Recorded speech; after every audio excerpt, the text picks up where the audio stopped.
شام کے dictator Bashar al Assad کی حکومت کا تختہ الٹانے والے جنگجو ابو محمد الجولانی کون ہیں؟ باغی گروپ حیات تحریر الشام کیا ہے اور یہ کب وجود میں آیا؟ اب ملک شام کا مستقبل کیا ہوگا؟ کیا شام کی موجودہ خانہ جنگی کے پیچھے امریکہ اور اسرائیل کا ہاتھ ہے؟ آج کی ویڈیو میں ہم آپ کو شام کی موجودہ صورتحال کے بارے میں مکمل تفصیل سے بتائیں گے۔ ناظرین، ابو محمد الجولانی، جن کا اصل نام احمد حسین الشرا بتایا جاتا ہے، شام کے تنازع اور جہادی تحریکوں میں ایک اہم شخصیت کے طور پر جانے جاتے ہیں۔ وہ شام کے شدت پسند گروہ حیات تحریر الشام کے رہنما ہیں، جو شام کے شمال مغرب میں ایک نمایاں عسکری اور سیاسی قوت کے طور پر ابھر چکا ہے۔ الجولانی کی کہانی ایک غیر معروف شخص سے شام کے تنازع میں ایک اہم کردار تک کے سفر کی عکاسی کرتی ہے، جس نے نہ صرف مقامی بلکہ عالمی سطح پر بھی اثر ڈالا ہے۔ الجولانی کی ذاتی زندگی کے بارے میں زیادہ تفصیلات دستیاب نہیں ہیں، لیکن وہ غالباً شام کے جنوبی علاقے درعا میں 1980 کی دہائی میں پیدا ہوئے۔ ان کا نام الجولانی گولان کی پہاڑیوں سے نسبت رکھتا ہے، جو شام کا ایک متنازع علاقہ ہے جس پر اسرائیل نے سن 1967 میں قبضہ کیا تھا۔ اس نام کا انتخاب شاید ان کی شام سے محبت اور قوم پرستی کے جذبات کی نمائندگی کرتا ہے۔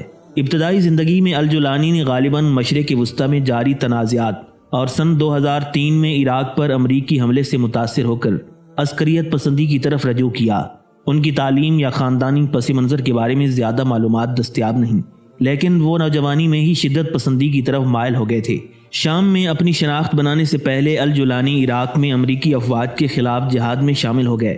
وہ القاعدہ فی العراق میں شامل ہوئی، جس کی قیادت ابو مصعب الزرقاوی کر رہے تھے۔ یہ الجولانی کی عسکری مہارتوں اور جہادی نظریات کے فروغ کا دور تھا۔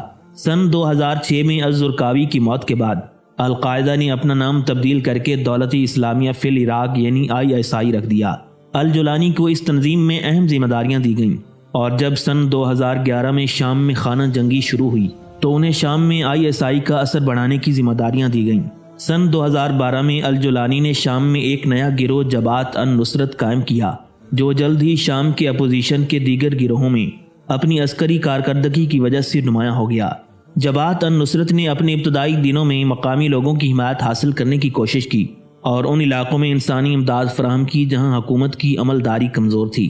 سن 2013 میں الجولانی نے القاعدہ کے رہنما ایمن الظواہری سے اتحاد کر لیا، جس سے یہ گروہ القاعدہ کا شام میں باضابطہ شاخ بن گیا۔ جبہت النصرت گروہ کے القاعدہ کے ساتھ اتحاد نے ایک مضبوط بین الاقوامی جہادی تنظیم کو جنم لیا، لیکن اس دوران ان کے دیگر شامی اپوزیشن گروہوں کے ساتھ تعلقات خراب ہو گئے۔ الجولانی اور داعش کے رہنما ابو بکر البغدادی کے درمیان تعلقات اس وقت خراب ہو گئے جب سن 2013 میں البغدادی نے ISI اور جبہت النصرت کے انضمام کا اعلان کرتے ہوئے دولت اسلامیہ فی العراق و شام یعنی داعش کی بنیاد رکھی۔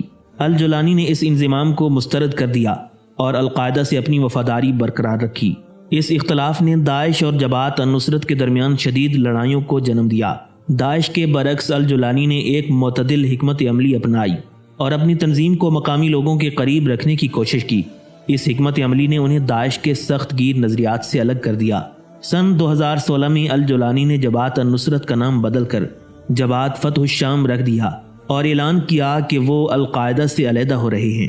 پھر سن 2017 میں جبہت فتح الشام نے دیگر گروہوں کے ساتھ اتحاد کر کے حیات تحریر الشام تشکیل دیا، جس کا مقصد شام کے اپوزیشن گروہوں کو یکجا کرنا تھا۔ الجولانی HTS یعنی حیات تحریر الشام کے سربراہ کے طور پر ابھرے۔ HTS نے خود کو القاعدہ سے مزید فاصلے پر رکھنا شروع کیا اور شام کی جنگ میں ایک مقامی قوت کے طور پر اپنی پہچان بنانے کی کوشش کی۔ اس حکمت عملی کا مقصد بین الاقوامی دباؤ کو کم کرنا اور زیادہ سے زیادہ مقامی حمایت حاصل کرنا تھا۔ HTS نے شام کے شمال مغربی علاقے ادلب میں ایک انتظامیہ قائم کی، جسے شامی حکومت نجات کہا جاتا ہے۔ اس حکومت کے تحت سکول، ہسپتال اور دیگر عوامی خدمات کا حیات تحریر الشام نے ان علاقوں میں انتظام کیا۔ یہاں انہوں نے اپنے شدت پسند قانون نافذ کیے، جو الجولانی کی شدت پسند نظریات کی عکاسی کرتا ہے۔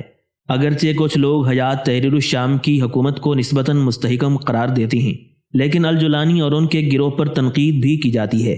ان پر الزام ہے کہ وہ اپنے مخالفین کو دبانے، وسائل کا غلط استعمال کرنے اور مقامی معیشت کو اپنے فائدے کے لیے استحصال کرنے میں ملوث ہیں۔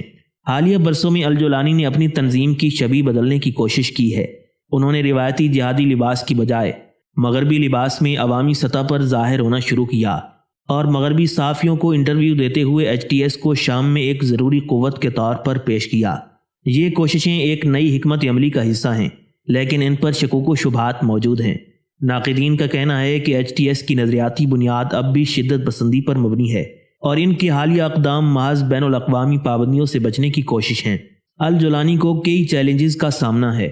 اندرونی طور پر انہیں ایچ ٹی ایس کے اندر اختلافات کو سنبھالنا اور دیگر اپوزیشن گروہوں کے ساتھ تعلقات کو برقرار رکھنا ہوگا۔ بیرونی طور پر انہیں شام کی حکومت اور اس کے اتحادیوں یعنی روس اور ایران کے ساتھ ساتھ بین الاقوامی برادری کے دباؤ کا بھی سامنا ہے۔ شام کے تنازع کے مستقبل پر الجولانی اور ایچ ٹی ایس کا کردار انحصار کرتا ہے۔ اگر اپوزیشن گروہ مزید کمزور ہوئے تو ایچ ٹی ایس کی طاقت کم ہو سکتی ہے، لیکن الجولانی کی حکمت عملی اور حالات سے مطابقت پیدا کرنے کی صلاحیت ان کے اثر و رسوخ کو برقرار رکھ سکتی ہے۔ ابو محمد الجولانی شام کے تنازع کی ایک پیچیدہ اور متنازع شخصیت ہیں۔ ان کی قیادت نے نہ صرف ایچ ٹی ایس کو شام کی سب سے طاقتور عسکری تنظیموں میں شامل کیا، بلکہ علاقے کی سیاست پر بھی گہرا اثر ڈالا۔ اگرچہ انہوں نے حالیہ برسوں میں اپنی شبیہ کو بدلنے کی کوشش کی، لیکن ان کے شدت پسند ماضی اور موجودہ اقدامات ان کے کردار کو مشکوک بناتی ہیں۔ شام کی جنگ کے حل کے بغیر الجولانی کا کردار شام اور مشرق وسطی کی سیاست میں نمایاں رہے گا۔ اسد خاندان جو 50 سال سے زیادہ عرصے تک شام پر حکمرانی کرتا رہا، اس کا اقتدار اب ختم ہو گیا ہے۔ شام میں باغیوں نے مختلف شہروں پر قبضے کے بعد 8 دسمبر کی رات دارالحکومت دمشق پر بھی قبضہ کر لیا، جبکہ بشار الاسد ملک سے فرار ہو چکا ہے۔ صدر بشار الاسد کے ملک سے فرار ہونے کے بعد باغی گروپ تحریر الشام ملیشیا کے سربراہ ابو محمد الجولانی نے اپنے بیان میں کہا کہ پرامن انتقالی اقتدار تک سابق وزیر اعظم محمد غازی الجولانی تمام ریاستی اداروں کو چلائیں گے۔ ابو محمد الجولانی نے اپنے ایک انٹرویو میں یہ بیان دیا ہے کہ وہ شام میں ایک باقاعدہ اسلامی حکومت قائم کریں گے، جبکہ اس تحریک میں موجود دوسرے لیڈرز کا یہ دعویٰ ہے کہ وہ یہاں اپنے علیحدہ ملک کردستان کا قیام چاہتے ہیں۔ کردستان مشرق وسطی کے ایک جغرافیائی اور ثقافتی خطے کا نام ہے جس میں کرد نسل کے باشندوں کی اکثریت ہے۔ کردستان کے علاقے ترکی، شام، آذربائیجان، عراق اور ایران میں تقسیم شدہ ہیں۔ کردستان کا ایک بڑا حصہ ایران میں بھی واقع ہے، خاص طور پر مغربی اور شمالی ایران میں۔ کردستان کے لوگ 99% سنی مسلمان ہیں اور اسلام سے ان کی وابستگی بہت زیادہ ہے، جبکہ ترکی اور ایران سے ان کا شدید تناؤ کئی سالوں سے جاری و ساری ہے۔ 18ویں صدی عیسوی میں کرد باشندوں کا یہ علاقہ صفوی ایران اور عثمانی سلطنت کے درمیان تقسیم ہو گیا، مگر کردستان کبھی تاریخ میں ایک علیحدہ ملک کے طور پر نہیں رہا۔ وجہ یہ تھی کہ ماضی میں یہ تمام علاقہ ایک ہی خطے میں شمار ہوتا تھا۔ پہلی جنگ عظیم سے پہلے بیشتر کرد باشندے سلطنت عثمانیہ کے صوبے کردستان کے رہائشی تھے۔ جنگ عظیم میں شکست اور سلطنت عثمانیہ کے خاتمے کے بعد اتحادی افواج نے علاقے میں سرحدیں تشکیل دیتے ہوئے مختلف ممالک کا پروگرام بنایا اور معاہدہ سیورے کے تحت اس میں کردستان بھی شامل تھا۔ مصطفیٰ کمال اتاترک کی جانب سے ان علاقوں کی دوبارہ فتح کے بعد معاہدہ لوزان طے پایا، جس کے تحت موجودہ ترکی کی سرحدیں متعین کی گئیں اور کرد باشندوں کی اپنی حکومت کا خواب چکنا چور ہو گیا۔ دیگر کرد اکثریتی علاقے برطانیہ اور فرانس کے زیر قبضہ عراق اور شام میں شامل ہو گئے۔ پہلی جنگ عظیم سے اب تک کردستان 4 ممالک میں تقسیم ہے، جن میں عراق، ترکی، ایران اور شام اہم ممالک ہیں۔ قرآن مجید اور احادیث مبارکہ میں ملک شام کو مقدس اور بہترین خطہ قرار دیا گیا ہے۔ اس خطے کا قیامت کی نشانیوں سے گہرا تعلق ہے۔ احادیث مبارکہ کی روح سے شام اور اہل شام سے امت مسلمہ کا مستقبل وابستہ ہے۔ اگر ملک شام ایسے ہی برباد ہوتا رہا تو پوری امت مسلمہ کی بھی خیر نہیں، کیونکہ حدیث مبارکہ میں حضور نبی علیہ الصلوۃ والسلام کا ارشاد گرامی ہے، جب اہل شام تباہی و بربادی کا شکار ہو جائیں گے تو پھر تم میں کوئی خیر باقی نہیں رہے گی۔ اگر احادیث پر غور کریں تو مشرق وسطی کے زوال کا آغاز ملک شام سے شروع ہوا، لیکن شاید عرب حکمران یا تو یہود و نصارہ کی چال سمجھ نہ سکے یا بے رخی اختیار کی، لیکن وجہ جو بھی ہو یا نہ ہو، سرکار دو عالم صلی اللہ تعالیٰ علیہ وسلم کی بتائی ہوئی علامات کو تو ظاہر ہونا ہی تھا۔ رسول اکرم صلی اللہ تعالیٰ علیہ وسلم کی بادشاہت کا علاقہ، حضرات انبیاء کرام علیہ السلام کی سرزمین، ابدالوں کا دیس اور برکتوں والا ملک شام دینی اور دنیاوی ہر لحاظ سے بڑی اہمیت رکھتا ہے۔ شام کا موجودہ سرکاری نام الجمہوریہ العربیہ السوریہ ہے۔ حضور نبی علیہ الصلوۃ والسلام نے اپنی ظاہری زندگی ہی میں ملک شام کے فتح ہونے کی غیبی خبر و بشارت دے دی تھی کہ ان قریب شام فتح ہو جائے گا۔ چنانچہ خلافت صدیقی میں شام فتح ہونے کی ابتدا ہوئی اور خلافت فاروقی میں شام مکمل فتح ہو گیا۔ تاجدار کائنات صلی اللہ علیہ وسلم کی یہ پیشن گوئی بالکل درست ثابت ہوئی۔ ملک شام کی فتوحات اور وہاں اسلامی حکومت قائم ہونے سے دین اسلام کو بے حد قوت و شوقت اور اسلامی ریاست کو زبردست وسعت و برکت حاصل ہوئی۔ سیرت اور غزوات کی کتابوں میں ملک شام کا اطلاق 3 علاقوں پر ہوتا ہے۔ نمبر 1، عرب کے شمال کی جہت میں جو بھی علاقہ ہے اسے شام کہا جاتا ہے۔ کچھ عام لوگوں کے عرف میں شام سے مراد صرف دمشق ہے، اور تاریخی لحاظ سے جسے شام کہا جاتا ہے وہ سوریہ، اردن، لبنان اور فلسطین پر مشتمل علاقہ تھا۔ اسے سوریت الکبریٰ کے نام سے بھی یاد کیا جاتا ہے۔ مسلمانوں کا ملک شام میں سب سے پہلے داخلہ غزوہ موتہ کے سلسلے میں حضور نبی اکرم صلی اللہ علیہ وسلم کے زمانہ اقدس میں ہوا۔ پھر زمانہ فاروقی میں شام کے تمام شہر فتح ہو گئے اور آج شام عرب کے قدیم ترین ملکوں میں شمار ہوتا ہے۔ یہ ایسی بستیوں پر مشتمل ہے جو ایک دوسرے سے ملی ہوئی ہیں، وہاں نہریں جاری ہیں اور تر و تازہ سرسبز کھیت واقع ہیں۔ شام کا نام کیسے پڑا؟ مورخین کے مطابق اس ملک کا نام شام رکھے جانے کی کئی وجوہات ہیں۔ ان میں سے ایک یہ بھی بیان کی جاتی ہے کہ یہ نام حضرت نوح علیہ السلام کے بیٹے سام بن نوح کے نام سے پڑا، کیونکہ یہی وہ پہلے شخص ہیں جو طوفان نوح کے بعد اس سرزمین پر تشریف لائے۔ اجمی لفظ کی تبدیلی کی وجہ سے لفظ سام کی سین کو شین کر دیا گیا۔ ناظرین، کسی علاقے اور خطے کی فضیلت اسی سے ظاہر ہو جاتی ہے کہ رسول اللہ صلی اللہ علیہ وسلم نے اس کی عظمت و رفعت کو اپنی زبان حق ترجمان سے بیان فرما دیا ہو۔ اور ملک شام بھی ایسا ہی ایک ملک ہے کہ کثیر احادیث مبارکہ اس کی فضیلتوں کو واضح کرتی ہیں۔ ملک شام کی فضیلت و عظمت کے بارے میں چند ایک احادیث مبارکہ ہم آپ کے سامنے پیش کرتے ہیں۔ حضرت عبداللہ ابن عمر رضی اللہ تعالیٰ عنہ سے روایت ہے کہ رسول اللہ صلی اللہ علیہ وسلم نے فرمایا، اللہم بارک لنا فی شامنا، اللہم بارک لنا فی یمننا، یعنی اے اللہ ہمارے شام میں برکت دے، اور اے ہمارے پروردگار ہمارے یمن میں برکت عطا فرما۔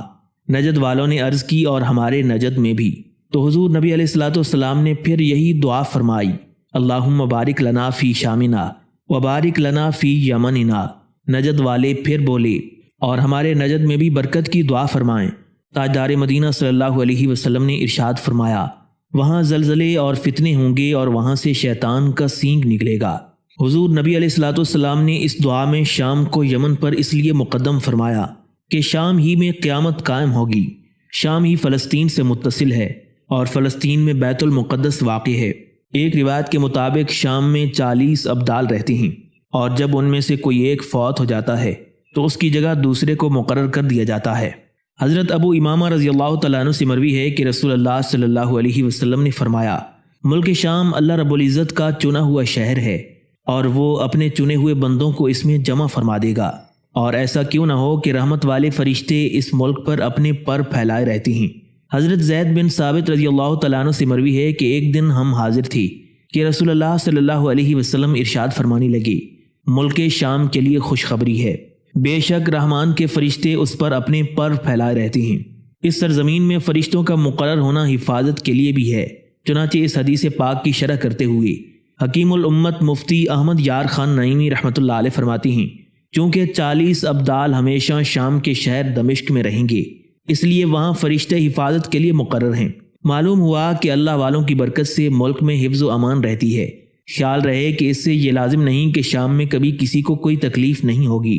ہاں، یہ ضرور ہے کہ دوسرے مقامات سے کم یا وہاں کفر و گناہ کم ہوں گے، جیسے ہر انسان کے ساتھ حفاظتی فرشتے رہتے ہیں، مگر پھر بھی انسان کو تکلیف پہنچ جاتی ہے کہ یہ تکلیف رب تعالیٰ کے حکم سے آتی ہے، اس وقت فرشتے حفاظت نہیں کرتے۔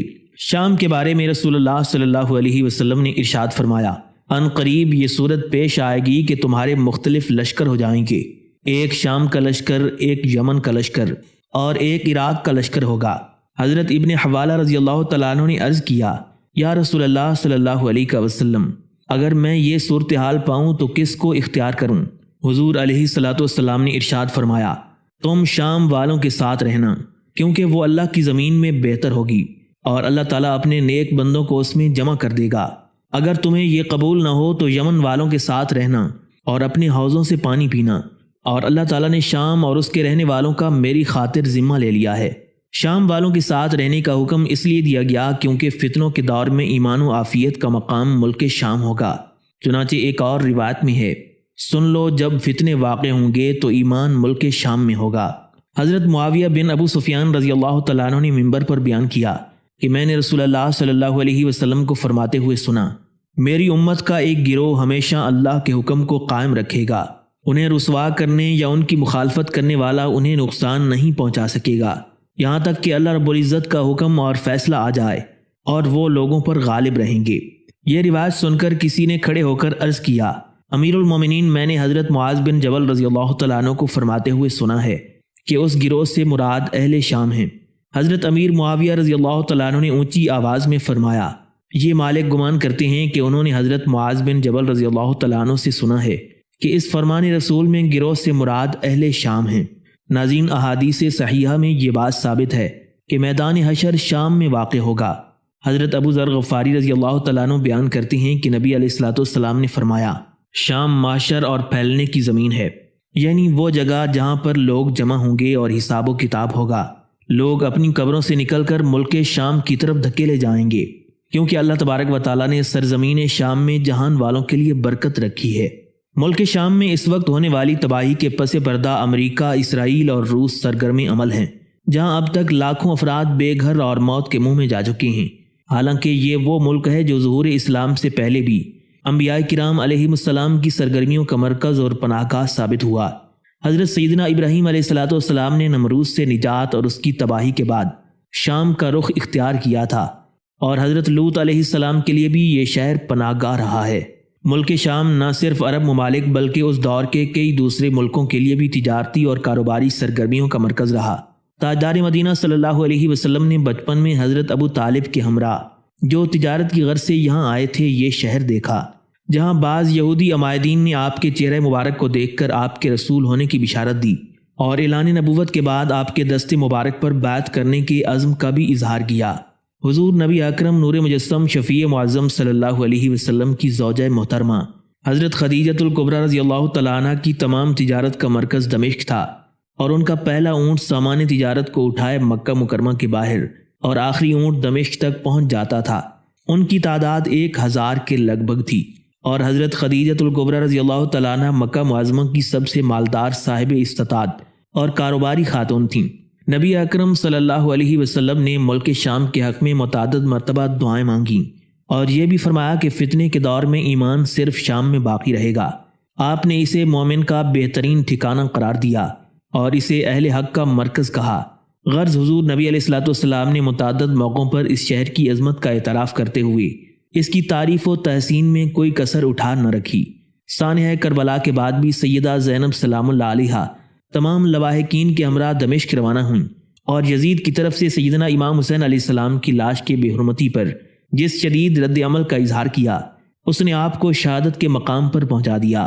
غرض خلافت راشدہ کے بعد بنو عباس کی خلافت تک دمشق اسلامی تہذیب کا مرکز رہا، اور ملک شام کو زبردست اہمیت حاصل رہی۔ حضرت بلال حبشی، حضرت امیر معاویہ اور حضرت خالد بن ولید رضی اللہ تعالیٰ عنہ سمیت کئی صحابہ کرام کے مزارات اس ملک میں واقع ہیں۔ سیدہ زینب سلام اللہ علیہا کا مزار بھی اس شہر کی تقدیس میں اضافہ کرتا ہے۔ حضرت سیدنا بلال حبشی رضی اللہ تعالیٰ عنہ نے نبی علیہ الصلوۃ والسلام کے وصال کے بعد دمشق میں سکونت اختیار کر لی تھی۔ حضرت عیسیٰ علیہ الصلوۃ والسلام قرب قیامت میں دمشق کے قریب ایک جامع مسجد کے مینار پر نازل ہوں گے۔ ملک شام ہی میں حضرت امام مہدی علیہ السلام کے لشکر جمع ہوں گے، اور یہیں سے آخری جنگ عظیم کا دور شروع ہوگا۔ شام کے صدر بشار الاسد کے والد حافظ الاسد نے 1970 میں فوجی بغاوت کی ایک تحریک کی قیادت کی۔ پھر 1971 میں وہ باعث پارٹی کے امیدوار کے طور پر شام کے صدر منتخب ہوئے، کیونکہ ان کے مقابلے میں کوئی امیدوار کھڑا نہیں ہوا تھا۔ انہوں نے دیگر ممالک کے ساتھ مل کر اسرائیل پر اچانک حملہ کیا تاکہ سن 1967 کی 6 روزہ جنگ میں اسرائیلی قبضے میں جانے والے علاقے دوبارہ حاصل کیے جا سکیں، مگر اس جنگ میں دونوں ممالک کو شکست ہوئی اور شام کو گولان کی پہاڑیاں اسرائیل کے حوالے کرنے پر مجبور ہونا پڑا۔ پھر تقریباً 30 سال تک ملک شام پر حافظ الاسد کا اقتدار برقرار رہا۔ ستمبر 2000 میں بشار الاسد کی عمر 34 سال تھی، اور انہیں صدر بنانے کے لیے آئین میں ترامیم کی گئیں، جس کے ذریعے صدر کے لیے کم از کم عمر کی حد کو کم کیا گیا۔ اس کے بعد بشار الاسد صدر منتخب ہوئے کیونکہ ان کے خلاف کوئی امیدوار کھڑا نہیں ہوا۔ ستمبر 2000 میں 100 دانشوروں نے مارشل لا کے خاتمے اور زیادہ سیاسی آزادی دینے کا مطالبہ کیا، جسے بہار دمشق کے نام سے جانا جاتا ہے۔ ابتدا میں بشار الاسد نے محدود اصلاحات متعارف کروائیں، جیسے معیشت پر حکومتی کنٹرول کو کم کرنا اور کچھ سیاسی پابندیوں میں نرمی کرنا۔ تاہم یہ اصلاحات قلیل المدتی ثابت ہوئیں اور حکومت نے ایک بار پھر آمرانہ رویہ اپناتے ہوئے مخالفین کے خلاف کریک ڈاؤن شروع کر دیا۔ بدعنوانی، انصاف کی عدم موجودگی اور سیاسی مخالفین کو دبانے کا سلسلہ جاری رہا، جس سے حالات مزید خراب ہونے لگے۔ سن 2011 میں عرب بہار سے متاثر ہو کر شام بھر میں مظاہرین نے سیاسی آزادی اور بدعنوانی کے خاتمے کا مطالبہ کر دیا۔ جواباً بشار الاسد کی حکومت نے پرتشدد کریک ڈاؤن کیا، جس کے نتیجے میں خانہ جنگی کا آغاز ہو گیا۔ پھر 2012 کے بعد یہ تنازع بڑھتا گیا کیونکہ مختلف مخالف گروہ میدان میں آ گئے۔ ناظرین، بنگلہ دیش کے بعد شام کے صدر بشار الاسد کا تختہ الٹ دیا گیا ہے۔ اب 24 سال بعد شام کے اندر انقلاب آ چکا ہے۔ اس تمام بغاوت کو سمجھنے سے پہلے شام کے موجودہ نقشے اور اس کی حکومت کے قیام کو سمجھنا نہایت ضروری ہے۔ شام میں اس وقت 75% آبادی سنی مسلمانوں کی ہے، جبکہ 17% شیعہ مسلمان ہیں۔ یہ ملک اس وقت 4 حصوں میں تقسیم ہو چکا ہے۔ ایک حصہ موجودہ صدر بشار الاسد کی حکومت کے زیر کنٹرول تھا، جسے اب ختم کر دیا گیا ہے۔ شام ایک سنی اکثریتی ملک ہونے کے باوجود بشار الاسد شیعہ مسلمان ہیں اور ان کی پارٹی کے تمام اہم عہدے بھی شیعہ مسلمانوں کے پاس ہیں۔ یہی وجہ ہے کہ اس حکومت کو ایران، حزب اللہ اور روس کی حمایت حاصل رہی۔ بشار الاسد کے والد کا نام حافظ الاسد تھا، جو کہ شامی فوج میں بہت اثر و رسوخ رکھتے تھے۔ وہ شام کی ایئر فورس کے سربراہ بھی تھے۔ نومبر 1970 میں انہوں نے موجودہ سیاسی حکومت کا تختہ الٹ کر خود کو شام کا نیا صدر قرار دیا۔ چونکہ شام میں اکثریت سنی آبادی کی تھی، اس لیے انہیں ہمیشہ بغاوت کا خطرہ لاحق رہا۔ اسی خطرے کے پیش نظر ہر عامر کی طرح انہوں نے ملک کی تمام خفیہ ایجنسیوں، میڈیا اور اپوزیشن کو مکمل کنٹرول میں لے لیا۔ اس کے بعد آئین کو بھی بدل دیا گیا۔ سال 2000 میں حافظ الاسد کی وفات کے بعد ان کا بیٹا بشار الاسد صدر بن گیا، جو اب تک صدر تھا۔ بشار الاسد کے دور حکومت میں بے روزگاری اور غربت اپنی انتہا کو پہنچ گئی اور شام کی عوام اس کی حکومت سے انتہائی تنگ آ گئے۔ اسی دوران عرب بہار کا آغاز ہوا، جب عرب ممالک میں آمروں کے خلاف عوام نے بغاوت شروع کی۔ فروری 2011 میں شام کی شہر درعا میں کچھ سکول کے بچوں نے بشار الاسد کی حکومت کے خلاف نعرے لکھے۔ اس پر فورسز ان بچوں کو گرفتار کر کے لے گئیں اور ان پر بے حد تشدد کیا۔ درعا میں ان بچوں کو چھڑانے کے لیے احتجاج شروع ہوا، جو دیکھتے ہی دیکھتے ملک کے مختلف کونوں میں پھیل گیا۔ بچوں پر کیا گیا یہ تشدد اور ان کی حالت نے عوام میں مزید غم و غصہ پیدا کیا۔ ان بچوں کو خوف کی وجہ سے رہا تو کر دیا گیا، لیکن ان کی حالت دیکھ کر احتجاج مزید شدت اختیار کر گیا۔ اس بار یہ احتجاج پرتشدد مظاہروں میں تبدیل ہو گیا، جس پر فورسز نے عوام پر گولیاں چلائیں اور کئی لوگ مارے گئے۔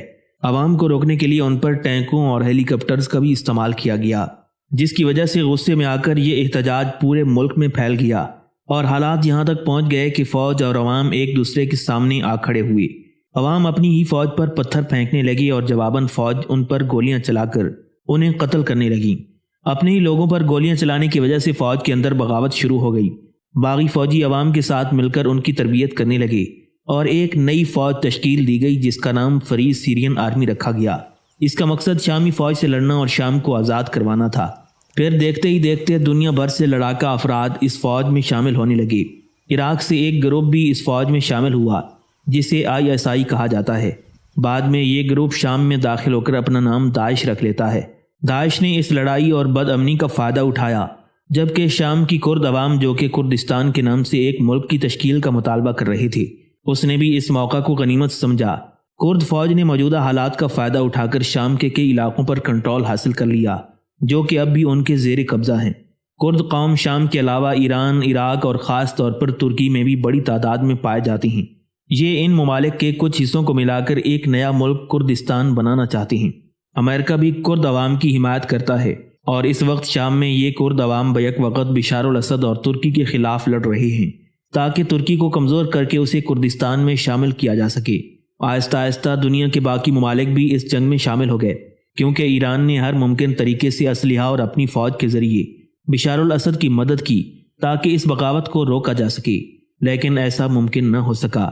اب روس نے بشار الاسد کی حکومت کو اس لیے سپورٹ کرنا شروع کر دیا تاکہ مشرق وسطیٰ میں اپنا اثر و رسوخ بڑھا سکے اور اپنی ایئر بیس سیاست اور کنٹرول کو امریکہ اور اسرائیل کے خلاف استعمال کر سکے۔